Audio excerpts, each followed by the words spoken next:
આપણે જાણીશું ટીમેક્સની બહેતરીન organic product ઉપજ પ્લસ વિશે. ઉપજ પ્લસ આમ તો નામ ઉપરથી જ ખબર પડી જાય કે આપણી ઉપજ વધારવા માટેની પ્રોડક્ટ છે.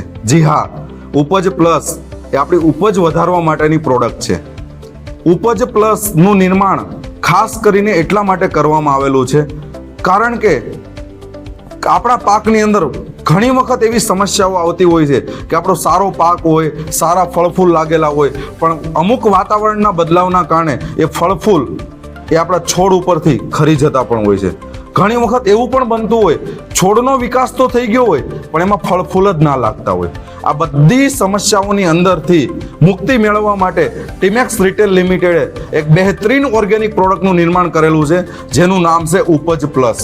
ઉપજ પ્લસ ખાસ કરીને છોડનો સર્વાંગી વિકાસ તો કરે જ છે પણ છોડની અંદર ડાળીઓનું પ્રમાણ વધારી અને એની અંદર ફળ ફૂલોની સંખ્યા વધારી આપવામાં મદદ કરે છે.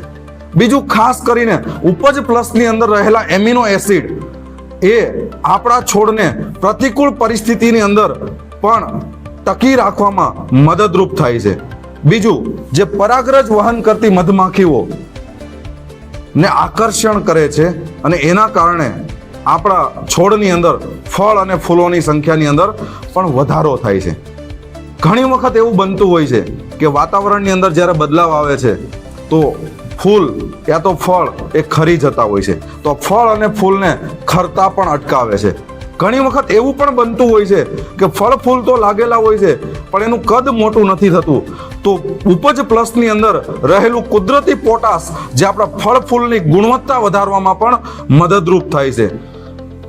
ઉપજ પ્લસનો ઉપયોગ જ્યારે આપણા પાકની અંદર ફળ ફૂલ આવવાની જ્યારે શરૂઆત થતી હોય છે એ સમયગાળા દરમિયાન જો આપણે ઉપજ પ્લસનો ઉપયોગ કરીએ છીએ તો આપણા છોડની અંદર ફળ ફૂલની માત્રા તો વધે છે પણ એની ગુણવત્તા વધારવામાં પણ આ મદદરૂપ થાય છે.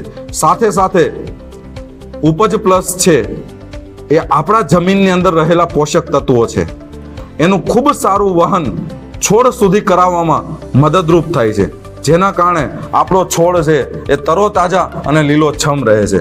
ઉપજ પ્લસનો ઉપયોગ આપણે કેટલી માત્રામાં કરવો જોઈએ તો એની આપણે માહિતી મેળવીશું. ઉપજ પ્લસનો ઉપયોગ 15 લીટરના પંપની અંદર 30 ml ઉપજ પ્લસનો આપણે ઉપયોગ કરવાનો હોય છે. ઉપયોગ કરતા પહેલા એક ડોલની અંદર 3-4 લીટર પાણી લીધું, એની અંદર 30 ml ઉપજ પ્લસ આપણે મિક્સ કરી વ્યવસ્થિત મિશ્રણ તૈયાર કરી પછી આપણે 15 લીટરના પંપની અંદર એ મિશ્રણને આપણે ઉમેરી દેવાનું છે અને બાકીનું પાણી ઉપરથી આપણે ઉમેરી દઈ અને પછી આપણે છંટકાવ કરવાનો છે. જો બની શકે તો સવારના સમયે અથવા તો સાંજના સમયે જો આપણે ઉપજ પ્લસનો ઉપયોગ કરીએ છીએ તો આપણને ખૂબ જ સારું એવું પરિણામ મળે છે. ખાસ કરીને જે શાકભાજીઓનો પાક છે, બાગાયતી પાક છે, કપાસ છે, આ બધા પાકોની અંદર જો તમે ઉપજ પ્લસનો ઉપયોગ કરો છો તો પાકનો તો વિકાસ થાય જ છે, સાથે સાથે આપણા જે ઉત્પાદન છે એની ગુણવત્તામાં પણ વધારો થાય છે અને અંતે આપણે જોવા જઈએ તો આપણી ઉપજમાં પણ વધારો થાય છે. એટલા માટે તો આપણે નામ આપ્યું છે ઉપજ પ્લસ, મતલબ આપણી ઉપજને પ્લસ કરી આપે છે.